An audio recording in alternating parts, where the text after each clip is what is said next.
Hello, friends. Welcome to the reflection for Saturday of the 11th week in the ordinary time of the year. Today, the Mother Church celebrates the memorial of Saint Aloysius Gonzaga. I want to begin my reflection with this question. Have you had an experience that made you believe in the power of grace? An experience that solidified your belief in the grace of God?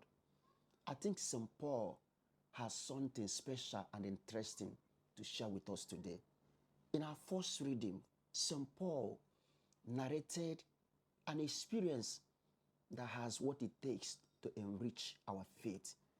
St. Paul narrated an experience of difficulty, a terrible challenge, something he called a thorn in his flesh. And according to him, he has prayed God for 3 times to remove this thorn from his flesh. For St. Paul to pray to God for 3 times will tell you that the experience was really a difficult one. It must have made St. Paul desperate for God's intervention.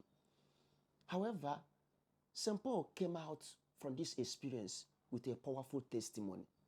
According to him, while he was praying to God to remove this thorn from him, God told him, "My grace is sufficient for you." And that power is made perfect in weakness. This goes to show that St. Paul came out from his experience of this difficulty with a firm belief in the grace of God. Now, my question is, what has this to teach us about the power of grace?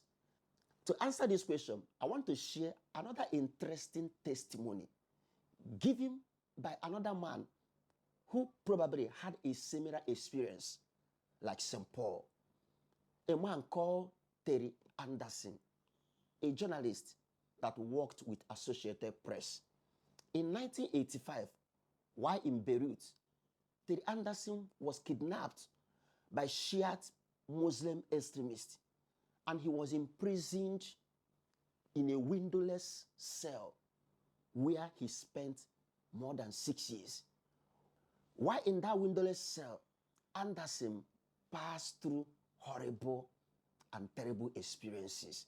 In fact, according to him, 2 years, that was 1987, he wanted to end it all because of the depressive and desperate condition he found himself. So one morning, he started hitting his head on the prison wall, wanting to end it all. Even though he didn't let her take his life, Anderson was eventually released in 1991. After his release, he gave a testimony of his experience of God while in that place. Anderson said, "I think we come closest to God at our lowest moment. It is easiest to hear God when you are stripped of pride, arrogance, when you have nothing to rely on except God. It is pretty painful to get to that point, but when you do, God is there." This is similar to the testimony of St. Paul. These men encountered God in the darkness of life. These men encountered God in desperate condition of their existence. What is happening here? I think the famous Protestant pastor, Charles Swindoll, has the answer. According to Charles Swindoll, there is nothing to compare with crisis when it comes to finding out the otherwise hidden truth of the soul. Any soul. According to him, you can mask it, deny it, pass it off with cool sophistication and intellectual denial.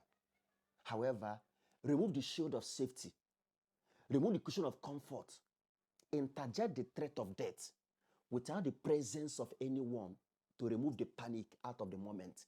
It is fairly certain that most in the ranks of humanity commence prayer. There are moments that bring it to us that our help cannot come from any other place except from God. And it is in that moment that God has been known to prove his power in ways that are beyond imagination. No wonder it was said that the only moment the people of Israel felt the closeness of God more than any other time in their life was when they were in wilderness. Yet, paradoxically, the wilderness experience was a traumatic one for them. But it was in that wilderness that whenever they make any little complaint, you see God reach out with love and compassion. They cried of hunger, God sent manna from heaven. They cried of water, God told Moses to strike the stone, and water gushed forth. When they were beaten by snake because they complained against God, they cried again. God asked Moses to mold a serpent and then hang it, that whoever was beaten by the snake and looks up to it will receive healing.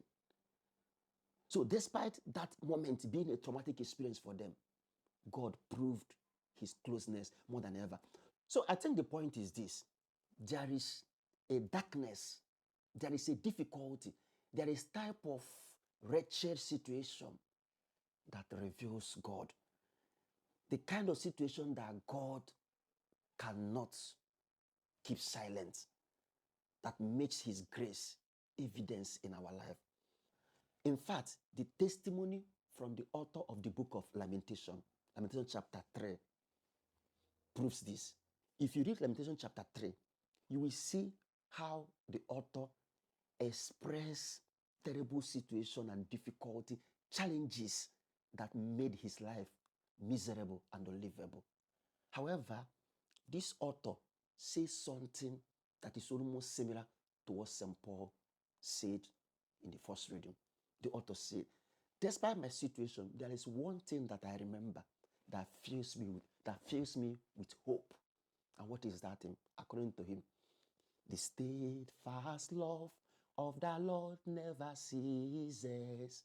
His mercies never come to an end. They are new every morning. The day I realized that this song came from Book of Lamentation, chapter 3, verse 23 to 24, I couldn't believe it because of the preceding verses and what they revealed. For me, I concluded that this story came from the very pit of hell. It is proving something to us today, that there is grace that comes to us in our darkest hour. In fact, the most powerful testimony that establishes this point in a solid way is the testimony of John Newton, the popular slave merchant, who found himself in a terrible storm while on the sea, transporting his slaves. It was a shattering experience. However, after his deliverance from that terrible storm, John Newton made a testimony. He said, "Amazing grace, how sweet the sound that saved a wretch like me. I once was lost, but now I'm found, was blind, but now I see." Child of God, I don't know your own experience. I don't know your own darkness, your own desperate condition and difficulty. Have you lost your faith? Let the testimony of St. Paul, let the testimony of the author of Ecclesiastes, let the testimony of John Newton, Terry Anderson inspire you today to look around you, look beyond the difficulty of the current situation. See if you can witness the power of God at work. See if you can see the grace of God at work. And I'm praying for you at this moment. Let the grace of God speak for you in your darkest hour. Let the grace of God be sufficient for you in your difficult moment. Let the power of God be made manifest, be perfected in your weakness. In the name of the Father, Son, and the Holy Spirit.